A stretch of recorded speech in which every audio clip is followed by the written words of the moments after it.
আমার একটা ছাতি যে নিয়ে হারাইছ না, না আমি দেওয়া দিই নাই তো। আমার ওই ছাতিটা আইনা দিবা, যেই আইনা দে। আমার ছাতিটা কে আইনা দিছে? নমস্কার। বৃষ্টি পড়লে সবার ঘরে কি নিয়ে লড়াই হয়? আমার ঘরে বৃষ্টি পড়লে এই যে ছাতি নিয়ে লড়াই শুরু। এটাই হচ্ছে তো, বৃষ্টি পড়লে ছাতির দরকার, এছাড়া ছাতি কারোরই লাগে না। আর আমার ব্যাগে তো 12 মাস ছাতি থাকে। যাই হোক, আমার আসাম ব্লগে আপনাদের সবাইকে অনেক অনেক স্বাগত। সকালবেলা আজকে লড়াইটা দিয়েই শুরু করলো। কার কার ঘরে বৃষ্টি পড়লে এই জিনিস নিয়ে লড়াই শুরু হয় কমেন্টে অবশ্যই জানিও। কিন্তু যাই হোক, সকালে লড়াই করে নিয়ে খাবার দাওয়া সেরে এবার রান্নাঘরের দিকে চলে আসলাম। এনে রাখা সবজিগুলো, করোনা চলে গেলে কি হবে, কিন্তু রোগ একটা দিয়ে গেছে যে সবজি বাজার থেকে এনে আগে ধুয়ে রাখা। করোনা গেছে গে, কিন্তু হ্যাবিটটা আর পাল্টায়নি। এখন সবজি না ধুয়ে যদি ফ্রিজে ঢুকাই, নিজেরই যেমন কেন একটা ঘৃণা ভাব লাগে। তাই সবজি এনে আগে ধুবো, তারপরে শুকাবো, তারপরে নিয়ে বাক্স প্যাকেটে ভরবো, তারপরে ফ্রিজে রাখবো। তাই একদিকে ভালো যে ফ্রিজের মধ্যে জিনিসগুলো, সবজিগুলো পরিষ্কারভাবে থাকে, কেন খাবার দাবারও তো থাকে।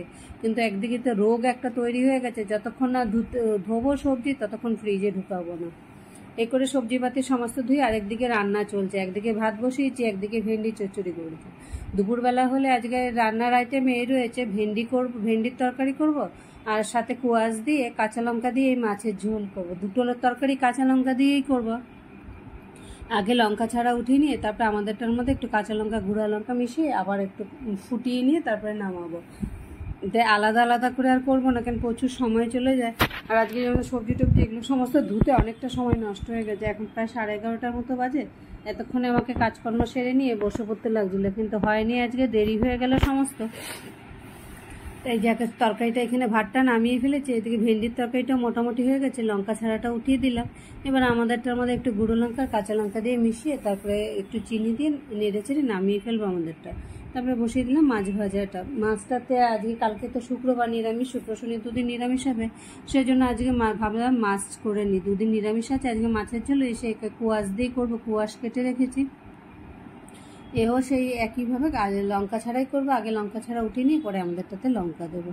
কিন্তু সব তরকারি আবার লঙ্কা ছাড়া করলে ভালো হয় না। অনেক সময় ডিম, তারপরে মাংস, এগুলো যদি একদমই লঙ্কা ছাড়া আলাদা আলাদা করে করা হয়, তখন তরকারিটা একদম কোনো স্বাদও হয় না, কোনো টেস্টও হয় না। সেই জন্য এগুলো তরকারি রান্না করলে আগে কি করি, ওই আঝালাটাকে আলাদা করে করি, একটু টাইম লাগে ঠিকই। আঝালাটা আলাদা করে নিয়ে তারপরে আমাদেরটার মধ্যে লঙ্কা দিয়ে একবারে করি। তরকারিটাও খেতে তো একটু, মানে দুপুরবেলা একটা তরকারি সেরকম তো আহামরি 3-4 পদ রান্না করি না, একটা কি দুটো রান্না, কিন্তু সেটাও যদি ভালো না হয় তখন আর খেতে ইচ্ছা করে না। যে এইদিকে রান্নাঘরে কাজকর্মের সাথে এক্সট্রা কাজকর্ম, তরকারিগুলো হতে হতে ঝাড়ু মোছা সমস্ত সেরে আসলাম।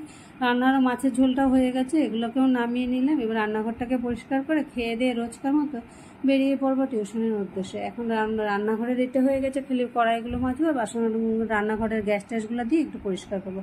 আগে হয়তো সব তরকারিগুলো ঢাকনা দিয়ে নিই, যেন গরম তরকারি কিছু পড়ে যেতে পারে। আবার রাত্র অবধি থাকবে তো সেই আলাদা আলাদা পার্ট করে, সেই জন্য সমস্ত উঠিয়ে নেওয়া।